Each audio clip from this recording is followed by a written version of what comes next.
Hi, this is Mrs. Darling, and I'm going to show you how to download your 3D printing design and email to me so that I can print it. First of all, you want to make sure that you group your whole design together so it's one object. Go to Export and download it as an STL file. Now,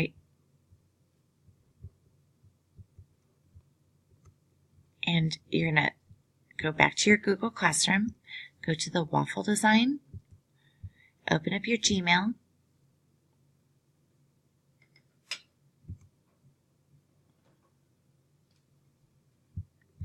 and compose an email right here. Type in my last name. Oops. And there I am. The subject line is going to be either green or black, the color that you want it printed. And then you're going to attach the file by using this paper clip. And in Downloads, you're going to look for your design. Okay, then you can say Open and Send. Okay, and then once it's sent to me, then I can print it. Easy peasy, right? Thanks, guys.